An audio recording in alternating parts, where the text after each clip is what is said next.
গল্পতরু চ্যানেলে আপনাদের সাথে আছে আমি রাজ।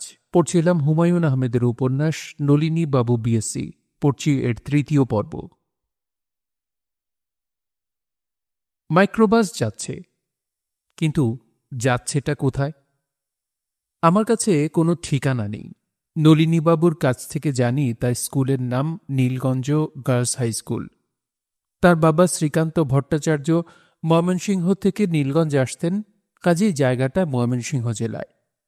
আমি মিসির আলির মতো মাথা খাটালাম। ময়মনসিংহ জেলার শিক্ষা অফিসারের কাছে জানতে চাইলাম নীলগঞ্জ গার্লস হাই স্কুল কোথায়। তিনি সঙ্গে সঙ্গে ঠিকানা দিলেন। সালে চৌধুরী বললেন, তোমার ভালো বুদ্ধি, এইভাবে ঠিকানা বের করার কথা আমার মাথায় আসে নাই। আমি বললাম, আমার বুদ্ধি মিসির আলির চেয়েও বেশি। সালে চৌধুরী বললেন, না তা হবে না, মিসির আলি সাহেবের অ্যানালাইটিক্যাল রিজনিং অসাধারণ। আমি এই ভেবে আনন্দ পেলাম যে সালে চৌধুরী মিসির আলীকে উপন্যাসের চরিত্র হিসেবে দেখছেন না। অতি বুদ্ধিমান মানুষও মাঝে মাঝে বাস্তব অবাস্তব সীমারেখা মনে রাখতে পারেন না। নীলগঞ্জ গার্লস হাই স্কুলে উপস্থিত হলাম ঠিকই, কিন্তু নলিনী বাবুকে পেলাম না। তিনি অসুস্থ, কোনো এক মানসিক রোগীদের ক্লিনিকে চিকিৎসাধীন। ক্লিনিকটা কোথায় পরিষ্কার কেউ বলতে পারল না। হেডমাস্টার সাহেব বললেন, খুব সম্ভব চিটাগাংয়ে। নলিনীবাবুর এক আত্মীয় ডাক্তার, তিনি থাকেন চিটাগংয়ে। নলিনীবাবু অসুস্থ হলে তিনিই চিকিৎসার ব্যবস্থা করেন। নীলগঞ্জ হাই স্কুলের ধর্মশিক্ষক বললেন, ক্লিনিকটা ঢাকায়। তিনি নাকি একবার কথায় কথায় জেনেছেন। হেডমাস্টার সাহেবের সঙ্গে কথাবার্তা যা হলো তা এরকম। আমি, নলিনীবাবুর বাবা সম্পর্কে কি জানেন? শ্রীকান্ত ভট্টাচার্য। হেডমাস্টার, উনি মারা গেছেন। আমি, মানুষ কেমন ছিলেন? হেডমাস্টার, মৃত ব্যক্তির দোষ ত্রুটি নিয়ে আলাপ শোভন না। ওনার কিছু দোষ ত্রুটি ছিল, তবে নলিনীবাবু সর্বদোষমুক্ত মানুষ। আমি, নলিনীবাবু সম্পর্কে বলুন। হেডমাস্টার, বললাম না, উনি সর্বদোষমুক্ত মানুষ। আমি, ওনার অসুখ বিষয়ে বলুন। হেডমাস্টার, মির্গি রোগ ছিল, মাথা খারাপের কিছু লক্ষণও ছিল। আমি, নলিনীবাবুর বিশেষ কোনো কিছু কি আপনার চোখে পড়েছে? হেডমাস্টার, না। আমি, মাথা খারাপের কি লক্ষণ ছিল? হেডমাস্টার, স্মরণে আসতেছে না। আমি, তিনি অদ্ভুত কিছু দেখেন এইসব কখনো বলতেন? হেডমাস্টার, শিক্ষার বাইরে অন্য আলাপ আমার স্কুলে নিষিদ্ধ, কারণ শিক্ষা জাতির মেরুদণ্ড। আমাদের নবীজি বলেছেন, শিক্ষার প্রয়োজনে সুদূর চীন দেশে যাও। গ্রামের মানুষরা এমনিতে প্রচুর কথা বলে। বিপত্তি তখনই হয় যখন কথাবার্তার সময় একটা রেকর্ডিং ডিভাইস সামনে থাকে। হেডমাস্টার সাহেবের চোখ মুখ শক্ত। তিনি এক দৃষ্টিতে তাকিয়ে আছেন তার সামনে রাখা ক্যাসেট রেকর্ডারের দিকে। আমি ক্যাসেট রেকর্ডার সরিয়ে দিলাম, তাতেও লাভ হলো না। আমি তাকে আশ্বস্ত করার জন্য তার হাত ধরে কোমল গলায় বললাম, হেডমাস্টার সাহেব, আপনার কাছে নলিনীবাবুর কোনো অস্বাভাবিকতা ধরা পড়েনি? জি না। হেকিম নামে কোনো কাঠমিস্ত্রিকে চেনেন? নলিনীবাবু বলেছিলেন সে খুব ভালো কাঠমিস্ত্রি। নলিনীবাবু তাকে দিয়ে আমার জন্য একটা ইজি চেয়ার বানিয়ে দিতে চেয়েছিলেন। হেকিম নামে কাউকে আমি চিনি না। আপনি ছোট বাজারে খোঁজ নেন। ছোট বাজার, বড় বাজার, সব বাজারে গেলাম। হেকিম নামে কোনো কাঠমিস্ত্রির সন্ধান পাওয়া গেল না। সন্ধান পেলে তার কাছ থেকে কিছু জানা যেত। সুলতানা বেগম নামে ১০ম শ্রেণীর খ শাখার বিজ্ঞান বিভাগের ছাত্রীটির খোঁজ করার চেষ্টা করলাম। সে নীলগঞ্জে নেই, তার বিয়ে হয়ে গেছে। সে স্বামীর সঙ্গে আছে। স্বামী খুলনার মংলা পোর্টে আছে। সুলতানার ছোট বোনের নাম আফসানা। আমি তার কাছেও গেলাম। আমাকে দেখে কোনো কারণ ছাড়াই ভয়ে অস্থির হয়ে গেল। আমি বললাম, আফসানা, তুমি কি আমাকে চেনো? আফসানা বলল, আমি আপনাকে চিনি না, আমি গল্পের বই পড়ি না। আমি বললাম, তুমি যে আমাকে চেনো না বললে এটা ঠিক না। তুমি বলেছ তুমি গল্পের বই পড়ো না। যে আমাকে চেনে না তার জানার কথা না যে আমি গল্প লিখি। এখন বলো, তুমি কি নলিনীবাবুকে চেনো, নাকি তাকেও চেনো না? আফসানা মুখ শক্ত করে দাঁড়িয়ে রইল। আমি বললাম, নলিনীবাবু তোমাদের বাড়িতে কখনো এসেছেন? তোমার বড় আপার কাছ থেকে গল্পের বই নিতে বা বই ফেরত দিতে? আফসানা বলল, কোনোদিন আসেন নাই। কেউ যদি এই কথা বলে সে শত্রুতা করে বলেছে। আফসানার সঙ্গে আর কথা বলা বৃথা। আমি দীর্ঘ নিঃশ্বাস ফেলে উঠে দাঁড়ালাম। নলিনীবাবু বিষয়ে আমি কোনো নতুন তথ্যই পেলাম না। তার বাড়ি দেখতে গেলাম। বাড়ি একজন কেয়ারটেকার দেখাশোনা করে, তার নাম রামচন্দ্র। সে খুব আগ্রহ নিয়ে তালা খুলে বাড়িঘর দেখালো। তার অতিরিক্ত আগ্রহের কারণ আমার কাছে স্পষ্ট হল না। একটু পরপর বলছে, রাতে একটু সেবা নিবেন। সেবা নেওয়ার অর্থ রাতে ডিনার করতে হবে তা বুঝতেও অনেক সময় লাগল। নলিনীবাবুর বাড়িতে রাতে সেবা নিলাম। সেবা না নিলেই ভালো হতো। তার প্রতিটি খাবারই অখাদ্য। মুরগি রান্না করেছে, লবণ যতটুকু প্রয়োজন তার 3 গুণ দিয়েছে। অতিরিক্ত লবণ সে পুষিয়ে দিয়েছে ডাল এবং সবজিতে, সেখানে একেবারেই লবণ নেই। রাতেই ঢাকায় ফিরে যেতে চাচ্ছিলাম। মাইক্রোবাসের ড্রাইভার বলল গাড়ির চাকা পাংচার হয়েছে, স্পেয়ার চাকায় হাওয়া নেই, নেত্রকোনা থেকে চাকা ঠিক করিয়ে আনতে হবে। বাধ্য হয়ে নলিনীবাবুর বাড়িতেই রাত্রি যাপনের সিদ্ধান্ত নিলাম। রামচন্দ্রকে খুবই আহ্লাদিত মনে হল। রামচন্দ্র পান নিয়ে এসেছে। আমি পান জিবাচ্ছি, সিগারেট টানছি। রাতের কুৎসিত খাবারের দুঃখ ভোলার চেষ্টা করছি, তখন রামচন্দ্র ভয়ঙ্কর এক গল্প ফাঁদল। আমার শরীর কেঁপে উঠল। একবার নলিনীবাবুর বাবা তার শিশুপুত্রকে শায়েস্তা করার জন্য কুয়ার ভেতর ফেলে দিয়েছিলেন। অনেক ঝামেলা করে তাকে কুয়া থেকে উদ্ধার করা হয়। আমি বললাম, তখন নলিনীবাবুর বয়স কত? 4-5 বছর। এরপরই তার মধ্যে মৃগী রোগের লক্ষণ দেখা যায়। তুমি কতদিন এই বাড়িতে আছো? দিনের হিসাব তো করি নাই, মেলা দিন ধরে আসি, 30-40 বছর হইতে পারে। আমার স্ত্রী পরিবার সব ইন্ডিয়াতে চলে গেছে, আমি পড়ে আসি। কেন? বাড়িটার উপরে মায়া চলে আসছে, এই জন্যে। মায়া কঠিন জিনিস। এ বাড়ির কুয়াতে ভূত আছে, ভূতের জন্যে মায়া। সালে চৌধুরী বললেন, ভূতের জন্যে মায়া মানে কি? রামচন্দ্র জানালো, দীর্ঘদিন কোনো পশু পাখির সঙ্গে বাস করলে তার জন্যে মায়া জন্মে। একইভাবে দীর্ঘদিন কোনো ভূতের সঙ্গে বাস করলে ভূতের প্রতি মায়া জন্মে। আমি বললাম, ভূতটা কুয়ায় বাস করে? রামচন্দ্র বলল, স্যারের স্ত্রী কুয়াতে ঝাঁপ দিয়া পুইরা মারা গেছিলেন, তারপর থেকে ভূত হইয়া কুয়ায় বাস করেন। আমি বললাম, নলিনীবাবু আমাকে বলেছিলেন তার মা ফাঁস নিয়ে মারা যান। রামচন্দ্র বলল, ছোট স্যার প্যারাই উল্টাপাল্টা কথা বলেন। আমারে প্যারাই ডাকেন বড় মামা, আমি তো ওনার মামা না। আপনারা কি ভূতের আলামত কিছু দেখতে চান? কি আলামত দেখাবে? কুয়াতলায় বৈশা থাকবেন, রাত গভীর হইলে শুনবেন কুয়ার ভিতরে কেউ সাঁতার কাটতেছে। ভাগ্য ভালো থাকলে তার কথা শুনবেন। তুমি শুনেছ? অনেকবার শুনেছি। ছোট স্যার যখন চিকিৎসার জন্য ঢাকা যায়, তখন কুয়ার পাড়ে আমি যতবার বসছি ততবারই ওনার কথা শুনেছি। কি কথা? উনি বলেন, ও চন্দ্র, আমার ছেলে কই? তাকে একলা কেন ছাড়লি? তুই কেন সাথে গেলি না? তোমাকে চন্দ্র ডাকে? রামচন্দ্র ডাকে না? ভূত মুখে রাম নাম নিতে পারে না, এই জন্যে চন্দ্র ডাকে। এক সমস্যা জানতে এসে ভূত সমস্যায় জড়িয়ে পড়লাম। কুয়ার পাড়ে বসে ভূতের কথা শোনার অভিজ্ঞতা থেকে নিজেকে বঞ্চিত করার অর্থ হয় না। সঙ্গে ক্যাসেট রেকর্ডার আছে, রেকর্ডার চালু থাকবে। ভূত কোনো কথা বললে রেকর্ড হয়ে যাবে। বন্ধুবান্ধবদের ভূতের গল্প শোনানোর সময় ভূতের কণ্ঠস্বর শুনিয়ে দেব। কুয়াতলাটা সুন্দর, পরিষ্কার পরিচ্ছন্ন। একটু দূরে প্রকাণ্ড কাঁঠাল গাছ, গাছের ডালপালা কুয়ার উপর পর্যন্ত চলে এসেছে। আমি এবং সালে চৌধুরী কুয়ায় হেলান দিয়ে বসেছি। পঞ্চমীর চাঁদের আলো কাঁঠাল গাছের পাতা ভেদ করে আমাদের গায়ে পড়ে অদ্ভুত সব নকশা তৈরি করছে। দূরে কোথাও কামিনী ফুলের ঝাঁক আছে। বাতাসে মাঝে মাঝে ফুলের সৌরভ ভেসে আসছে। সারাক্ষণই এই গন্ধ নাকে লাগলে ভালো লাগতো না, মাঝে মাঝে গন্ধ পাচ্ছি বলে ভালো লাগছে। আমরা কেউ কোনো কথা বলছি না, কারণ ক্যাসেট প্লেয়ার চালু আছে। ভূতের কণ্ঠস্বর রেকর্ড করা হবে। সালে চৌধুরীর সমস্যা হচ্ছে। আমি তাকে নানাজি ডাকি। তিনি বেশিক্ষণ কথা না বলে থাকতে পারেন না। কোনো না কোনো প্রসঙ্গে তার কথা বলতেই হবে। 5 মিনিট পার হওয়ার আগেই তিনি বললেন, টিউবওয়েল আসার পর কুয়া উঠে গেছে। কুয়াতলা সুন্দর একটা জায়গা, টিউবওয়েল তলা বলে কিছু নেই। আমি বললাম, নানাজি চুপ করে থাকুন, ভৌতিক কণ্ঠস্বর রেকর্ড হবে। তিনি মিনিট 2 চুপ করে থেকে বললেন, কুয়াতে বালতি পড়ে গেলে আকশি নামের এক বস্তু দিয়ে তোলা হতো। তুমি আকশি দেখেছ? আমি বললাম, আকশি দেখেছি আপনি চুপচাপ বসে সিগারেট খান। তিনি সিগারেট ধরালেন। সিগারেট শেষ হওয়া পর্যন্ত চুপ করে থেকে নিজেই এক জিন নামানোর গল্প শুরু করলেন। এই গল্প থেকে তাকে আর আটকানো গেল না। নানান শাখা প্রশাখা বিস্তার করে গল্প চলতেই থাকল।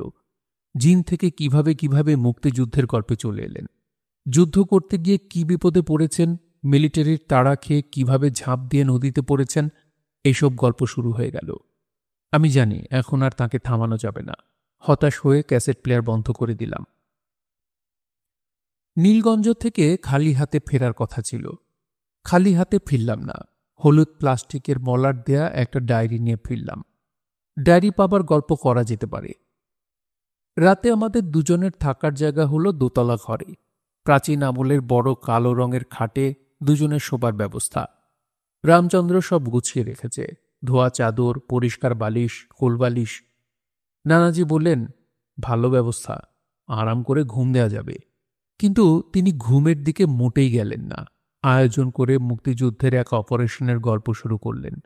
এই গল্প আগেও কয়েকবার শুনেছি। একবার যখন শুরু হয়েছে আবারও শুনতে হবে। উদ্ধার পাবার পথ দেখছি না। নানাজি যখন গল্পের এক ফাঁকে রামচন্দ্রকে বললেন, ফ্লাস্কে করে চা দেয়া যাবে, তখন আমি পুরোপুরি হতাশ হয়ে গেলাম। পরিষ্কার বুঝতে পারছি নানাজি দীর্ঘমেয়াদী পরিকল্পনায় যাচ্ছেন। আমাকে উদ্ধার করল রামচন্দ্র। সে ফ্লাস্ক ভর্তি চা নিয়ে এসে বলল, আমি যে ঘরে আগে ঘুমাইতাম সেইখানে একটা পেত্তুনি থাকে, এই কারণে দোতলায় আর থাকি না। আমি নানাজিকে বললাম, পেত্তুনি যে ঘরে থাকে সেই ঘরটা একটু দেখে আসি, তারপর আপনার গল্পের বাকিটা শুনব। নানাজি বললেন, পেত্তুনির ঘর দেখার কি আছে? আমি বললাম, যাব আর আসবো, একটা সিগারেট ধরান, আপনার সিগারেট শেষ হবার আগেই আমি উদয় হব। পেত্তুনির ঘর দোতলার শেষ মাথায়, গুদাম ঘর টাইপ, দুনিয়ার জিনিসপত্রে ঠাসা। কোনো মতে একটা চৌকি বসানো, চৌকির উপর পাটি বিছানো, পাটির উপর ঢাকনা দেয়া মোটকি। সেখান থেকে মিষ্টি গন্ধ আসছে। বেশ বড়সড় আলমারি আছে, যার বেশিরভাগ কাঁচই ভাঙা। ভাঙা কাচের ভেতর দিয়ে কিছু বইপত্র দেখা যাচ্ছে, পঞ্জিকা, রামায়ণ, গীতাভাষ্য ধরনের বই। একটি বাড়িতে কি ধরনের বই পাঠ করা হয় তা থেকে বাড়ির বাসিন্দাদের মানসিকতা আঁচ করা যায়। আমি হারিকেন হাতে বইয়ের সংগ্রহের দিকে এগিয়ে গেলাম। রামচন্দ্র ধারা বর্ণনার মতো পেত্তুনির বিষয় বলে যেতে লাগল। স্যার, পেত্তুনি কি জানেন? না। অল্প বয়সী মেয়ে ভূত। মেয়ে ছেলের যত বদমাইশি থাকে এর আরও তাই থাকে। এই যে মুটকি দেখতেছেন, এর ভিতরে আছে রসা। রসা বুঝেন স্যার? খেজুর গুড়ের রস। পেত্তুনিটা রোজ রাইতে আইসা রসা খায়, খায় আর খিলখিল করে হাসে। রামচন্দ্র বকর বকর করে যাচ্ছে আর আমি বই ঘাটছি। তখন হলুদ মলাটের একটা ডায়েরি পাওয়া গেল। পুরোটা ইংরেজিতে লেখা, মাঝে মাঝে বাংলায় নোট। ডায়েরির প্রথম পাতায় বড় বড় করে লেখা, ড্রিম অ্যানালজি, লেখক এন ভট্টাচার্যা। এই এন ভট্টাচার্যাই কি আমাদের নলিনীবাবু? আমি রামচন্দ্রকে বললাম, এই ডায়েরিটা কি নলিনীবাবুর? জানি না স্যার। তারপর শুনেন ঘটনা, এক রাইতের ঘটনা শুনেন। আমি শুয়ে আছি, হঠাৎ বুঝলাম কেউ একজন আমার পায়ে হাত দিছে। ঠান্ডা হাত, চিকুন আঙুল। আমি তো চমকায় উঠলাম। বুঝছি পেত্তুনির খেলা। এখন করব কি ভাইবা পাইতেছি না। ঝাপটায় ধরব, ঝাপটায় ধরলে পেত্তুনি কি করে তাও জানি না। স্যার, আমার বিপদ বুঝতেছেন? আমি রামচন্দ্রের বিপদ বুঝতে না পারলেও নিজের বিপদ পরিষ্কার বুঝতে পারছি। নানাজির সঙ্গে থাকলে সারা রাত মুক্তিযুদ্ধের বিভিন্ন অপারেশনের গল্প শুনতে হবে, আর রামচন্দ্রের সঙ্গে থাকলে শুনতে হবে পেত্তুনির গল্প। আমাকে ঠিক করতে হবে আমি কি শুনতে চাই। ব্যক্তিগত ডায়েরির প্রতি আমার আকর্ষণ আছে, তবে সেই সব ডায়েরি যা একদিন প্রকাশিত হবে ভেবে লেখা হয়নি, যেমন আনা ফ্রাঙ্কের ডায়েরি। আমাদের মুক্তিযুদ্ধের সময়ের কথা নিয়ে অনেক লেখকের ব্যক্তিগত ডায়েরি প্রকাশিত হয়েছে। প্রতিটি আমি মন দিয়ে পড়েছি, অনেকবার ধাক্কার মতো খেয়েছি। ডায়েরি পড়তে গিয়ে বুঝেছি বিষয়টা বানানো। একটা উদাহরণ দিয়ে আজ পরিষ্কার করছি। আজ ... তারিখ বৃহস্পতিবার। বাসায় গরুর মাংস রান্না হয়েছে। আমার মন বিক্ষিপ্ত বলে না খেয়ে শুয়ে আছি। রেডিও পাকিস্তানে ইয়াহিয়ার ভাষণ শুনে মন আরো খারাপ হলো। মন ঠিক করার জন্য ডায়েরি লিখতে বসেছি। কি লিখলে মন ভালো হবে তাও বুঝতে পারছি না। এইটুকু পড়ে কি করে বুঝলাম বানানো? কারণ ওই তারিখে ইয়াহিয়া খান বেতারে কোনো ভাষণ দেননি। মুক্তিযুদ্ধ নিয়ে একটা উপন্যাস লেখার কারণে আমি প্রতিদিনকার ঘটনা আলাদা করেছি। এন ভট্টাচার্যার ডায়েরিতে ফিরে যাই। এন যে নলিনী বাবু তা বোঝা যাচ্ছে। ডায়েরির লেখাগুলি অত্যন্ত গোছানো, বেশিরভাগ ইংরেজি ভাষায় লেখা। আমি ভাষান্তর করেছি। প্রতিটি লেখার আলাদা শিরোনাম আছে, যেমন মুদ্রিত স্মৃতি, ইমপ্রিন্ট মেমোরি। কিছু স্মৃতি মস্তিষ্কে জন্মের পরপর তৈরি হয়, আগে থাকে না। হাঁসের বাচ্চার মুদ্রিত স্মৃতি হচ্ছে চলমান বস্তুটি তোমার মা। জন্মের পরপর হাঁসের বাচ্চা চলমান কিছু দেখলেই তাকে মা মনে করে, তার পেছনে পেছনে চলতে থাকে। অস্ট্রিয়ান জীববিজ্ঞানী কোনোরাডো লরেঞ্জ এই নিয়ে চমৎকার একটি পরীক্ষা করেন। ডিম থেকে বাচ্চা বের হবার পরপর তিনি চলমান বস্তু হিসেবে নিজেই আবির্ভূত হলেন। তিনি যেখানে যান হাঁসের বাচ্চারা তার পেছনে পেছনে যায়। তিনি পানিতে নামলে হাঁসের বাচ্চারাও সঙ্গে সঙ্গে পানিতে নামে। লরেঞ্জ তখন হাঁসের বাচ্চাদের মাকে উপস্থিত করলেন। বাচ্চারা ফিরেও তাকালো না, তারা লরেঞ্জের পেছনে পেছনেই ঘুরতে থাকল। টিকা: প্রকৃতি হাঁসের বাচ্চাদের চলমান বস্তুকেই মা ভাবতে শিখিয়েছে, কারণ হাঁস নিজে তা দিয়ে ডিম ফোটায় না, মুরগিকে এই কাজটা করতে হয়। ডায়েরি পড়ে আমি নিজে খানিকটা চমকালাম, কারণ আমি নিজেও জানতাম না যে হাঁস ডিমে তা দেয় না। হাঁসও যে কোকিলের মতো তা জানা ছিল না। নাগরিক লেখকরা গ্রাম বাংলার অনেক সাধারণ তথ্যই জানেন না। ডায়েরির লেখক স্মৃতি বিষয়েই লিখে গেছেন। আরেকটা উদাহরণ দেই। সহজাত স্মৃতি: পাখিকে বাসা তৈরি করতে শেখাতে হয় না, মাকড়সাকে জাল বুনতে শেখাতে হয় না।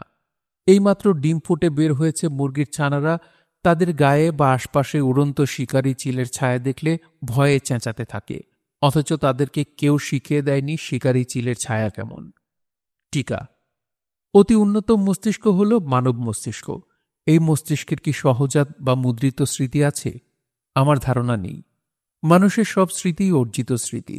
নিম্ন শ্রেণীর প্রাণের জন্য প্রকৃতির সহজাত এবং মুদ্রিত স্মৃতির প্রয়োজন বোধ করেছে, উচ্চ শ্রেণীর প্রাণের জন্য নয়।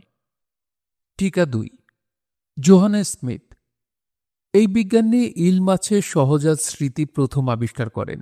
ইল মাছ মিঠা পানির মাছ, নদীতে থাকে, ডিম পাড়ার সময় গভীর সমুদ্রে চলে যায়। বারমুদার দ্বীপের পাশে শৈবাল সাগরে সার্গেসুসি, সেখানেই ডিম পাড়ে। ডিম পাড়ার পরপরই তারা মারা যায়। ডিম ফুটে যখন বাচ্চা বের হয় তখন তারা সমুদ্রে ভেসে উঠে এগিয়ে যেতে থাকে উত্তর দিকে।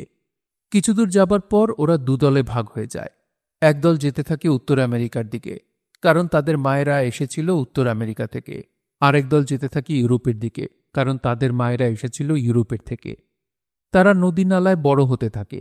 ডিম পাড়ার সময় হলে আবারও হাজার হাজার মাইল পাড়ি দিয়ে শৈবাল সাগরের দিকে যাত্রা। ডায়েরি লেখকের মূল লেখা স্মৃতি বিষয়। আরএনএ স্মৃতির ক্যারিয়ার কি, সে বিষয়ে নানান কথা এবং বেশ জটিল কথা।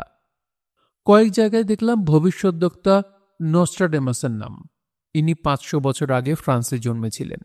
1000 বছরের পৃথিবীর ভবিষ্যৎ লিখে গেছেন। তার সব ভবিষ্যৎবাণী ছিল 4 পদের কবিতায়। এদের বলা হয় কোয়াট্রেন। কোয়াট্রেনের ভাষা বেশ জটিল এবং রূপকায়শ্রী। নস্ট্রাডেমাসের বেশিরভাগ ভবিষ্যৎবাণী ফলে গিয়েছে, যেমন তিনি আমেরিকা নামক দেশ আবিষ্কার হবে বলেছেন, অ্যাটম বোমার ধ্বংসযজ্ঞের কথা বলেছেন, ফরাসি বিপ্লবের কথা বলেছেন। ডায়েরিতে নস্ট্রাডেমাসের একটি কোয়াট্রেন দেয়া আছে, তার পাশে বাংলায় লেখা, এর অর্থ কি আমি যা ভাবছি তা। কোয়াট্রেনটা এই: মানুষ একজন, অসংখ্য সে, যেমন এক বৃক্ষ, অসংখ্য পত্র, কিছু আলো কিছু অন্ধকার, প্রাসাদ একটি, তার অসংখ্য দুয়ার। আমি ডায়েরির খানিকটা পড়ে নিশ্চিত হলাম এর লেখক আমাদের নলিনী বাবু বিএসসি হতেই পারেন না। এত ব্যাপক পড়াশোনা তার থাকার কোনো কারণ নেই।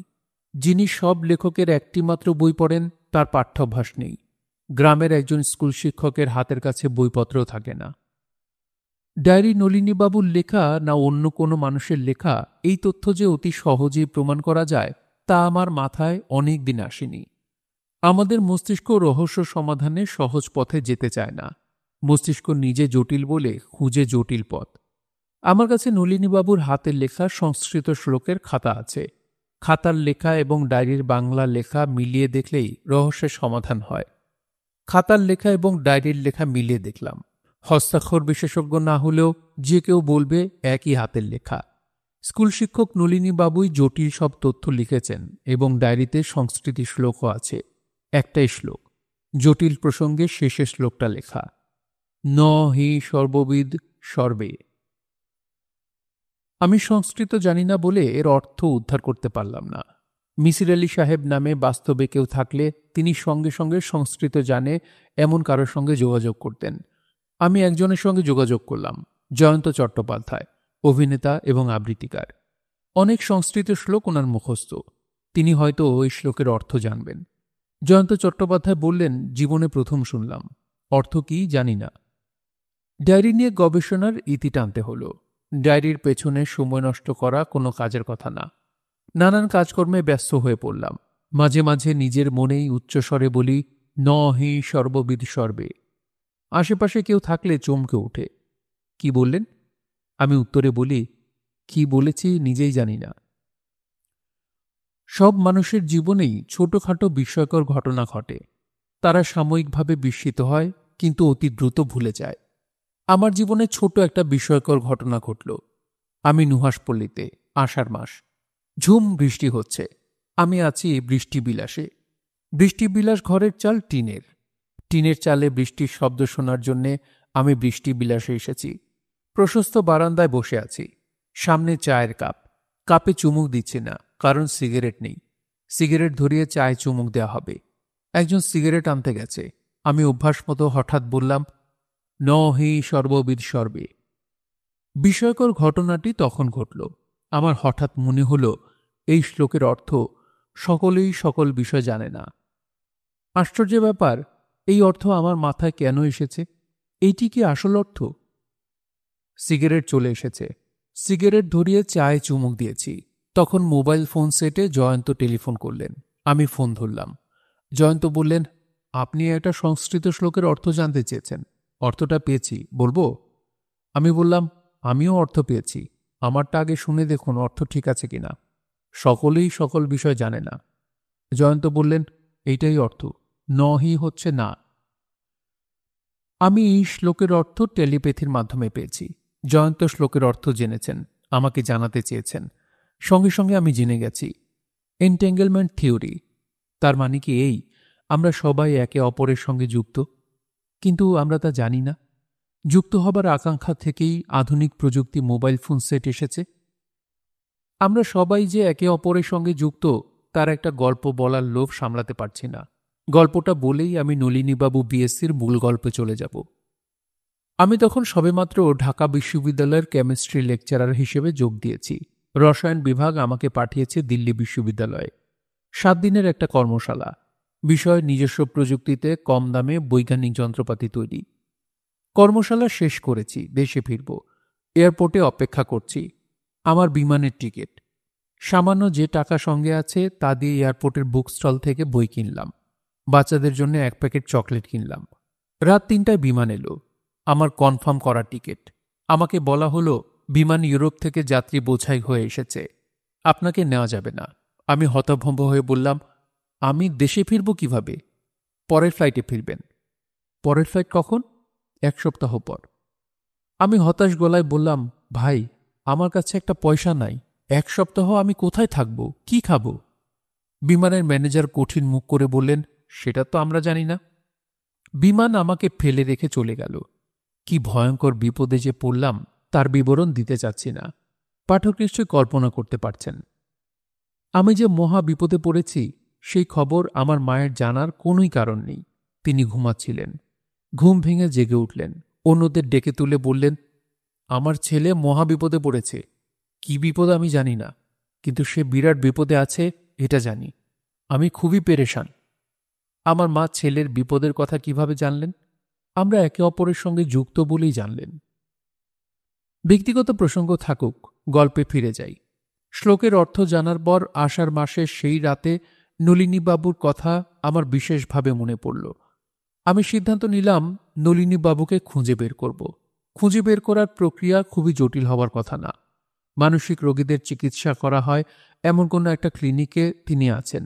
ক্লিনিকটা হয় ঢাকায়, আর ঢাকায় না হলে চিটাগাংয়ে। এই জাতীয় ক্লিনিকের সংখ্যা খুব বেশি হবার কথা না। বুদ্ধিমান কাউকে দায়িত্ব দিলে সে বের করে ফেলবে। দায়িত্ব দিলাম নুহাসপল্লীর ম্যানেজারকে। তাকে বললাম 7 দিনের মধ্যে নলিনীবাবুকে খুঁজে বের করতে হবে। বুলবুল বলল, স্যার, এটা কোনো ব্যাপার না, আমি কাল ভোরেই ঢাকা চলে যাব। দ্বিতীয় দিনের মাথায় বুলবুল জানালো, নলিনীবাবুর খোঁজ পাওয়া গেছে। নলিনীবাবুর অবস্থা ভালো না, তিনি কারো সঙ্গে কথা বলেন না, কাউকে চেনেন না। আপনার কথা বলেছি, আপনাকে চিনতে পারেন নাই। স্যার, আপনি কি আসবেন? আমি বললাম, কয়েকটা দিন পার হোক, ভদ্রলোক যখন কিছুটা স্বাভাবিক হবেন তখন আসব। তাকে স্বাভাবিক করার দায়িত্ব তোমার। নলিনীবাবু যে ক্লিনিকে আছেন সেটা ঢাকা শহরে, সঙ্গত কারণেই ক্লিনিকের নাম বলছি না। সকাল 10টার দিকে ম্যানেজার বুলবুলকে নিয়ে আমি ক্লিনিকে ঢুকলাম। মনে হলো মিনি জেলখানায় ঢুকেছি। কয়েকটা কলাপসিবল গেট, ভেতরে বাইরে জেলখানার প্রহরীর মতো দারোয়ান। একজন দারোয়ানকে দেখে মনে হচ্ছে সে বডি বিল্ডার, মিস্টার বাংলাদেশ হবার চেষ্টায় আছে। এই দারোয়ানের গায়ে লাল রঙের গেঞ্জি, তার হাতে লাঠি।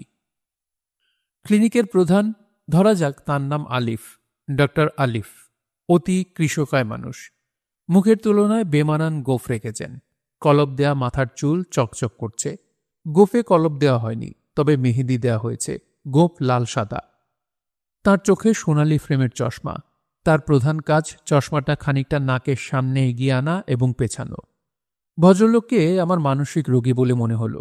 আমি নলিনীবাবুর সঙ্গে দেখা করতে চাই শুনে তিনি বললেন, কেন দেখা করতে চান? আমার দিকে তাকিয়ে বলবেন না, জানলার দিকে তাকিয়ে বলবেন।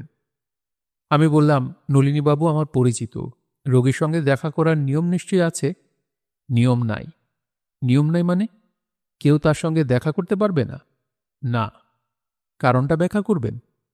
মানসিক রোগীদের আলাদা রাখা হয়। আত্মীয় স্বজন বা পরিচিতজনদের সঙ্গে দেখা হলে তাদের সমস্যা হয়।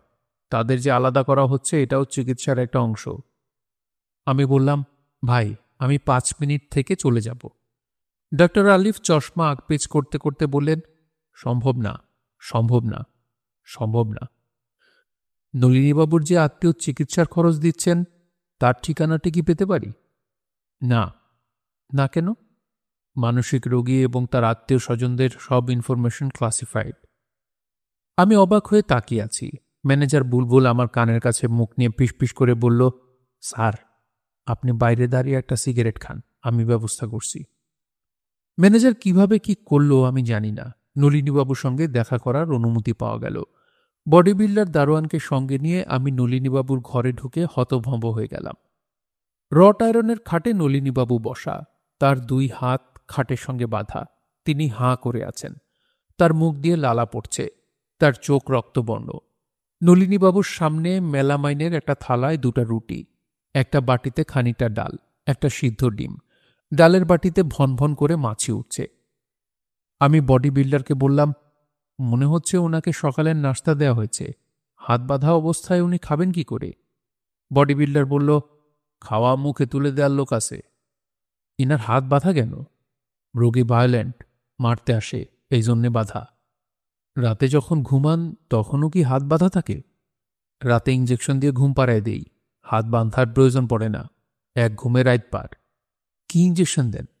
সেটা ডাক্তার সাহেব জানে, আমি কি জানি? আপনার হাতে লাঠি দেখতে পাচ্ছি, আপনি কি লাঠি দিয়ে মারধর করেন? প্রয়োজনে করতে হয়। ধরেন একজন রোগী আপনার উপর ঝাঁপ দিয়ে পড়ল, আপনি কি করবেন? মাইর খাবেন না মাইর দিবেন? বুঝেন না কেন? এরা সাধারণ রোগী না, এরা মেন্টাল কেস। আপনার কথা যা বলার তাড়াতাড়ি বলেন। মেন্টাল রোগীর সামনে বেশিক্ষণ থাকার নিয়ম নাই। আমি নলিনীবাবুর সামনে দাঁড়ালাম। তিনি চোখ তুলে তাকালেন। নলিনীবাবু, আপনি কি আমাকে চিনেছেন? নলিনীবাবু জবাব দিলেন না, বড় বড় নিঃশ্বাস নিতে লাগলেন। আমি যদি আপনাকে এখান থেকে নিয়ে যাবার ব্যবস্থা করি, আপনি কি যাবেন? এইবার নলিনীবাবু হ্যাঁ সূচক মাথা নাড়লেন। আমি ঘর থেকে বের হয়ে ডক্টর আলিফের কাছে গেলাম। তাকে বিনীতভাবে বললাম, আমি যদি নলিনীবাবুকে এখান থেকে নিয়ে যেতে চাই, আমাকে কি করতে হবে? ডক্টর আলিফ বললেন, আপনার করার কিছু নাই। রোগীর বিষয়ে তার আত্মীয় সিদ্ধান্ত নিবে। সেই আত্মীয়ের ঠিকানা দিন, আমি যোগাযোগ করি। আপনাকে আগে একবার বলেছি, তারপরেও বলি, রোগী এবং তার আত্মীয় স্বজনের সব ইনফরমেশন ক্লাসিফাইড। আমি রাগ সামলাতে না পেরে বললাম, আপনার এখানে কি নিউক্লিয়ার এনার্জি নিয়ে গবেষণা হচ্ছে যে সব ইনফরমেশন ক্লাসিফাইড? ম্যানেজার কানে কানে বলল, স্যার চলে আসেন, জায়গা ভালো না, আগে বের হই। পাশের একটা ঘর থেকে গো গো শব্দ হওয়া শুরু করল। গো গো শব্দের সঙ্গে হুটোপুটি, ঝনঝন শব্দে কিছু একটা ভাঙল। লাল গেঞ্জি দ্রুত সেখানে গেল। আমি চিৎকার শুনতে পাচ্ছি, মেয়ে গলায় চিৎকার, মারবেন না, খবরদার গায়ে হাত তুলবেন না। এত কিছুতেও আমার সামনে বসা ডাক্তার আলিফের কোনো ভাবান্তর হচ্ছে না। তিনি একটা ইংরেজি খবরের কাগজ চোখের সামনে ধরে আছেন। পাশের কামরার মেয়েটি বিকট আর্তচিৎকার করল। সেই শব্দে ডাক্তার আলিফ মুখের সামনে থেকে খবরের কাগজ নামিয়ে আমাকে বললেন, আপনারা দাঁড়িয়ে আছেন কেন? আমি আর থাকা সমীচীন মনে করলাম না। বাংলাদেশ খুবই ছোট একটা জায়গা। ছোট জায়গার বিশেষত্ব হচ্ছে এখানে সবাই সবাইকে চেনে। মুদির দোকানদারও কোনো না কোনো সূত্রে প্রধানমন্ত্রীর পরিচিত। যে আইসক্রিমের গাড়ি নিয়ে বের হয় তারও আত্মীয়ের আত্মীয় পুলিশের ডিআইজি বা আইজি। আমিও অনেকে চিনি, তবে তারা গুরুত্বপূর্ণ কেউ না। ট্রাকের পিছনে লেখা থাকে 100 হাত দূরে থাকুন।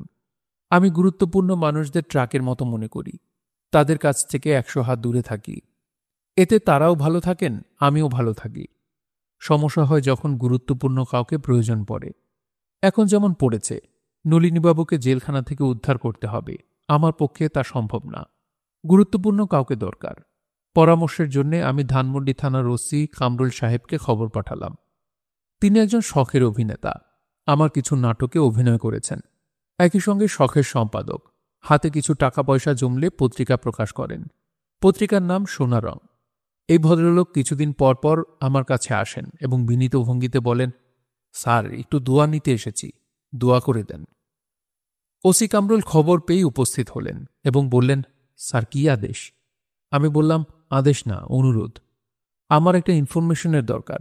ইনফরমেশনটা হচ্ছে, পুলিশের কোনো কর্তা ব্যক্তি কি আছেন যিনি হুমায়ুন আহমেদের বই পড়েন, যার কাছে এই লেখকের কিছু গুরুত্ব আছে, যাকে লেখক কোনো অনুরোধ করলে তিনি রাখবেন? কি অনুরোধ করতে চান স্যার? আমি নলিনীবাবুর ঘটনাটা বললাম, তাকে ক্লিনিক থেকে বের করা দরকার এটা জানালাম। ওসি কামরুল বললেন, নলিনীবাবুকে বের করার জন্যে আইজিডিআইজি লাগবে কেন? অধম কামরুলকে আপনার যথেষ্ট মনে হয় না? তাকে কি আপনার এই উত্তরার বাসায় নিয়ে আসব? না, তাকে নুহাসপল্লীতে নিয়ে আসতে হবে। এখানে অসুস্থ মানুষটার দেখাশোনার কেউ নেই। নুহাসপল্লীতে অনেকেই আছে, তাকে দেখে শুনে রাখবে। ওসি সাহেব চলে যাওয়ার 3 ঘন্টার মাথায় নুহাসপল্লীর ম্যানেজার জানালো, কিছুক্ষণ আগে নলিনীবাবুকে ওসি সাহেব নুহাসপল্লীতে নামিয়ে দিয়ে গেছেন। নলিনীবাবু ভালো আছেন। আমি বললাম, ভালো আছেন বলতে কি বোঝাচ্ছ? উনি কথা বলেছেন। কি কথা? আমাকে বলেছেন স্নান করব। আমি ব্যবস্থা করেছি, গরম পানি দিয়ে আমি নিজে গোসল দিব। ডাক্তার এজাজকে খবর দাও, একজন ডাক্তারের পাশে থাকা দরকার। স্যার, আপনি বলার আগেই আমি ডাক্তার সাহেবকে খবর দিয়েছি, উনি আধ ঘন্টার মধ্যে পৌঁছে যাবেন। আপনি কি আসবেন? এখন আসব না, ওনার শরীর একটু সারুক, কথা বলা শুরু হলে আসব। শুনছিলেন হুমায়ুন আহমেদের উপন্যাস নলিনীবাবু বিএসসি, পড়ছিলাম এর 3য় পর্ব। উপন্যাসটি আপনাদের কাছে কেমন লাগছে তা অবশ্যই কমেন্ট করে আমাদেরকে জানাতে পারেন। ভালো লাগলে একটি লাইক করবেন, চাইলে শেয়ার করে অন্যকে শোনার সুযোগ করে দিতে পারেন। সবাই ভালো থাকবেন, সুস্থ থাকবেন এবং গল্পতরুর সঙ্গে থাকবেন। ধন্যবাদ।